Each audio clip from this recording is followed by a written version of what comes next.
Good evening students. Today we will go through under the performance of contract devolution of joint liabilities and rights.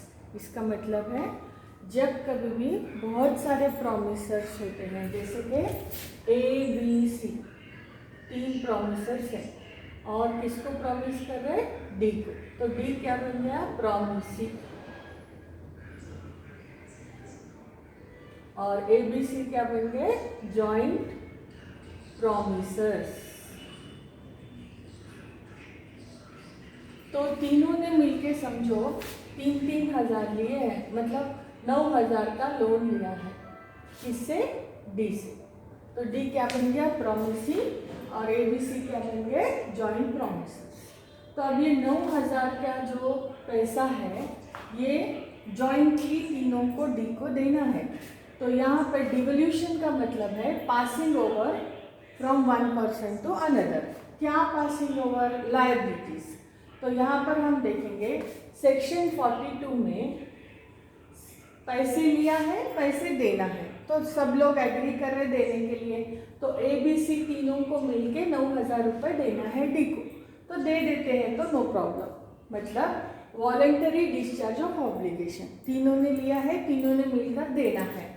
Clear? अगर समझो तीनों की death होती है या तीनों में से किसी एक की डेथ होती है, तो तीनों के लीगल रिप्रेजेंटेटिव, जो भी लीगल हेयर होगा, वो लोग मिलके देना चाहिए।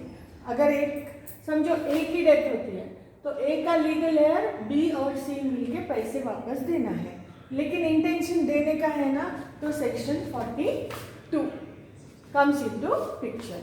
अब समझो in case they deny the payment, समझो लोग पैसा देने के लिए मुकर रहे, तब प्रॉमिसी को प्रेशर करना पड़ता। उसके लिए 3 रूल्स है, सेक्शन 43 पैरा 1, पैरा 2, पैरा 3 और 44। तो यहाँ हम देखेंगे, समझो डी प्रॉमिसी क्या करता है? किसी एक को देने के लिए बोलता है, जैसे ए को ही कंपेल करता है देने को, तो ए को तो देना चाहिए, लेकिन ए किससे ले सकता है? The one compel can claim contribution from 2 others. जैसे कि ए को कंपेल किया तो ए किससे कंपेल कर सकता है? बी और सी को भी देने के लिए मजबूर कर सकता है, उनसे लेकर कॉन्ट्रीब्यूशन दे देगा। सेक्शन 43 पैरा 3 में समझो ए बी सी तीनों में से सी भाग गया, नहीं दे रहा, तो बी और सी को ए और बी को सी का कॉन्ट्रीब्यूशन, जैसे कि मान लो 9,000 है, तो सी का कॉन्ट्रीब्यूशन कितना है? 3,000। ये 3,000 आधा आधा बांट लेना पड़ता, मतलब sharing of loss in case of default. तो सी अगर डिफॉल्ट करता है तो ए को और बी को कितना देना पड़ेगा? अपने हिस्से का 3,000 तो देना है, लेकिन सी का जो डिफॉल्ट किया ना वो 1,500 मतलब ऐसा 9,000 रुपये ए और बी को देना पड़ेगा, क्योंकि सी तो डिफॉल्ट करके भाग गया। अब समझो सेक्शन 44 कहता है, समझो डी क्या बोलता है? ए को रिलीज कर देता है, तू पैसे देने की जरूरत नहीं है, मैं बाकी 2 से लूंगा। तो डी तो ए को रिलीज किया, लेकिन ए लायबल है, इसको बी और सी को छुटकारा तो उसको नहीं मिलेगा। A is still liable to B and C. D छोड़ भी दिया तो भी he is liable to B and C, that is section 44 says. अभी हम देखेंगे जॉइंट राइट्स डिवोल्यूशन कैसा होता। जॉइंट राइट्स में उल्टा है इसका, जैसे कि मान लो प्रॉमिसर ए की प्रॉमिसर है, ए की प्रॉमिसर है, XYZ क्या है? प्रॉमिसीज है। तो ए ने 30,000 रुपये लिए हैं, किससे लिए हैं? XYZ से लिए हैं, तो XYZ मिलके क्लेम कर सकते हैं ए से। इन केस XYZ की डेथ होती है तो उनके लीगल हेयर मिलके क्लेम कर सकते हैं पैसे। और इन केस समझो एक की डेथ होती है, जैसे X की डेथ होती है, तो X का लीगल हेयर और Y और Z मिलके क्लेम कर सकते हैं, तो सभी साथ में क्लेम कर सकते हैं। This is what section 45 says. Joint promises मिलके क्लेम कर सकते हैं, किससे? प्रॉमिसर से। अब नेक्स्ट क्वेश्चन आता है, who can demand performance? Performance कौन डिमांड कर सकता है? तो प्रॉमिसी ही डिमांड कर सकता है, प्रॉमिसी को हक है। अगर प्रॉमिसी की डेथ होती है तो उसका लीगल हेयर परफॉर्मेंस क्लेम कर सकता है, किससे? प्रॉमिसर से। एक्सेप्शनल सिचुएशन, जब हम कंसिडरेशन चैप्टर पढ़े थे वहाँ डॉक्ट्रिन ऑफ प्रिविटी में एक्सेप्शनल केसेस में थर्ड पार्टी जो बेनिफिशियर है वो भी क्लेम कर सकता है, बट किसी किसी केस में, हर केस में नहीं।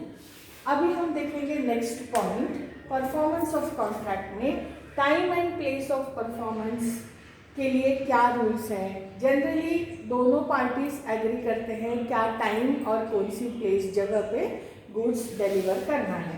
अगर ये पॉइंट्स मेंशन नहीं है तो ये रूल्स एप्लीकेबल हो जाते हैं।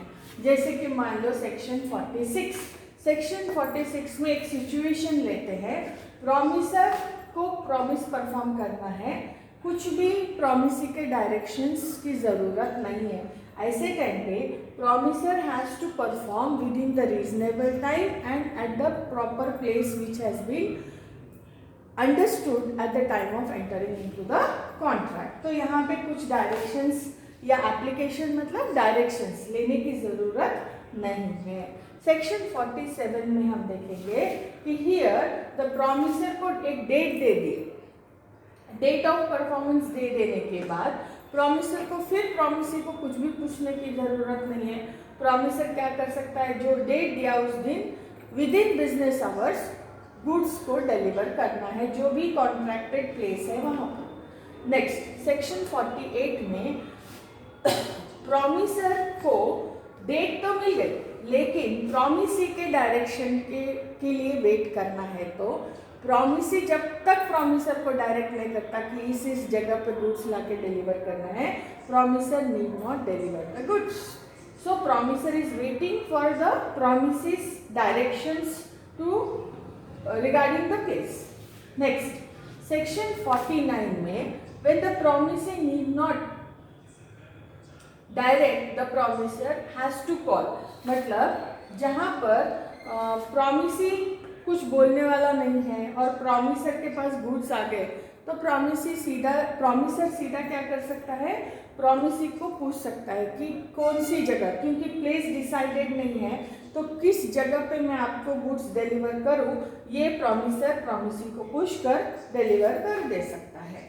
लास्ट पॉइंट सेक्शन 50 में पहले ही कॉन्ट्रैक्ट में डिसाइडेड था टाइम एंड प्लेस, तो प्रॉमिसर को कुछ भी पूछने की ज़रूरत नहीं, जैसा कॉन्ट्रैक्ट में लिखा हुआ है रिगार्डिंग टाइम एंड प्लेस उस जगह पे वो गुड्स डिलीवर कर देना चाहिए।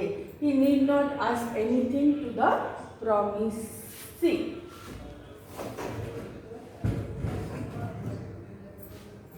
अभी हम लोग देखेंगे very important question, reciprocal promises. what do you mean by reciprocal promises, what are its rules, what are its kinds, कुछ भी पूछ सकता है। तो इम्पॉर्टेंट क्वेश्चन है ये। तो यहाँ पर हम देखेंगे सबसे पहले रेसिप्रोकल का मतलब है exchange of promises. Section 2 subsection F of the Indian contract act क्या बोलता है, where promise is forming whole of consideration or part of the consideration for each other, मतलब एक प्रॉमिस के बदले में दूसरी प्रॉमिस। जैसे कि मान लो A has promised to do something or not to do something against the promise given by B to do or not to do something। तो एक प्रॉमिस के बदले में दूसरी प्रॉमिस, एक्सचेंज ऑफ प्रॉमिसेस जहाँ पे होते हैं उसको बोलते हैं रेसिप्रोकल प्रॉमिसेस। तो यहाँ पर लॉर्ड मैन्सफील्ड ने जोन्स वर्सेस बार्कली केस में रेसिप्रोकल प्रॉमिसेस को 3 classified into 3 kinds. First one mutual and independent. Mutual मतलब दोनों की मर्जी से, इंडिपेंडेंट मतलब एक प्रॉमिस दूसरे प्रॉमिस पर डिपेंडेंट नहीं है। जैसे कि मान लो A एग्रीज टू पे द प्राइस, 15 जनवरी को A प्राइस देता बोला, B 20 जनवरी को गुड सप्लाई करता बोला, तो दोनों के प्रॉमिसेस इंडिपेंडेंट है, दोनों अपने अपने टाइम पे अपने अपने प्रॉमिसेस परफॉर्म करना है। सेकेंड कंडीशनल एंड डिपेंडेंट, मतलब कंडीशन भी लगाया हुआ है और एक प्रॉमिस दूसरे प्रॉमिस पर डिपेंडेंट है। जैसे कि ए ने बोला मैं तो बी के घर के सामने जो भी कचरा गिरा है, डेब्रिस है, वो मैं निकालूंगा, लेकिन provided B supplies him the cart, मतलब गाड़ी देगा तो मैं उसका कचरा निकालूंगा। तो पहले यहाँ पे ए एग्री तो किया, प्रॉमिस तो किया, लेकिन जब तक बी उसको कार्ट प्रोवाइड नहीं करेगा ए डेब्रिस नहीं निकाल सकता। तो ये क्या है, conditional and dependent. So first B has to act and then A will act. Mutual and concurrent का बेस्ट एग्जांपल है कैश सेल्स।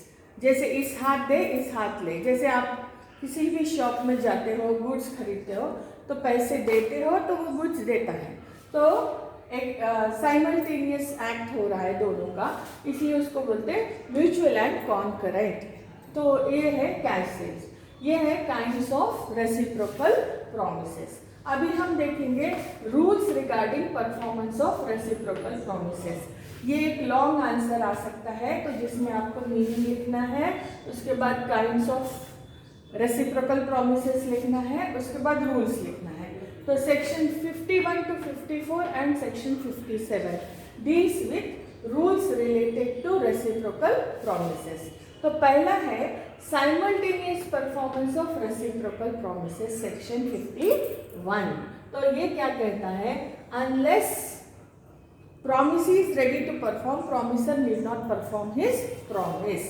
तो जैसे हम लोग यहाँ देखें कैश सेल्स, आप दुकानदार को पैसे देने के लिए तब रेडी होंगे जब दुकानदार आपको गुड्स देने के लिए रेडी है, तो दोनों साथ साथ हो रहे हैं ना। तो this is regarding. Next, order of performance of reciprocal promises. अगर कॉन्ट्रैक्ट में ऑर्डर ऑफ परफॉर्मेंस लिखा हुआ है तो उसी हिसाब से परफॉर्म होना चाहिए। अगर ऑर्डर ऑफ परफॉर्मेंस नहीं लिखा हुआ है तो नेचर ऑफ कॉन्ट्रैक्ट क्या कहता है उस हिसाब से ऑर्डर होना चाहिए। तो यहाँ पे हम देखते हैं कि ए ने बोला कि मैं कुछ बिल्डिंग वर्क करके दूंगा, लेकिन बी को सप्लाई करना पड़ेगा स्कैफोल्डिंग और कुछ टिम्बर देना पड़ेगा। तो जब तक बी उसको स्कैफोल्डिंग और टिम्बर नहीं देगा तब तक ए बिल्डिंग वर्क स्टार्ट नहीं कर सकता है। तो ये है ऑर्डर ऑफ परफॉर्मेंस। या तो कॉन्ट्रैक्ट में फिक्स है order of performance, no problem. अगर परफॉर्मेंस फिक्स नहीं है तो नेचर ऑफ कॉन्ट्रैक्ट को देखकर ऑर्डर डिसाइड होगा। Next, effect of one party preventing the other from performing the obligation. जैसे कि मान लो आपके घर पे मेस्त्री आता है, वो बोला है कि मैं आपका कुछ रिपेयर वर्क करके दूंगा। तो जब वो मेस्त्री आपके घर पे आया तो आप उसको जगह नहीं बता रहे कहाँ कहाँ रिपेयर वर्क करना है, या उसको सामान लाके नहीं दे रहे, तो you are preventing him from performing the promise. तो उस दिन की उसकी मजदूरी गई। तो यहाँ पर जब ऐसा होता है तो सेक्शन 53 में वो मेस्त्री या मेसन क्या कर सकता है, he can cancel the contract and even he can claim the compensation for the loss he has suffered due to not allowing him to perform the contract. Next, effect of default as to promise to be performed first। तो अगर समझो पहले आपको promise perform करना है और आपने अपनी प्रॉमिस परफॉर्म नहीं की, जिसकी वजह से दूसरे को नुकसान हुआ, तो he can go to the court and file a case. तो जैसे कि मान लो यहाँ पर बी उसको कार्ड नहीं प्रोवाइड किया तो ए क्या अपना काम नहीं कर सका। तो यहाँ पर बी के कार्ड प्रोवाइड नहीं करने से ए अपना प्रॉमिस परफॉर्म नहीं कर सका, तो ए को अगर कुछ लॉस होता है तो A can go to the court and file a case for loss he has suffered due to non performance. तो next, reciprocal promises to do things legal and to do things illegal. जो legal things करने की बात होती है, जब मतलब दो सेट ऑफ प्रॉमिसेस हैं, लीगल इलीगल। तो जो लीगल है वो क्या बन जाएगा, contract and it has to be perform. जो इलीगल है वो वॉइड एग्रीमेंट है and it need not be perform. So with this we have finished reciprocal promises also. Tomorrow we will be going through the last part of the performance of contract.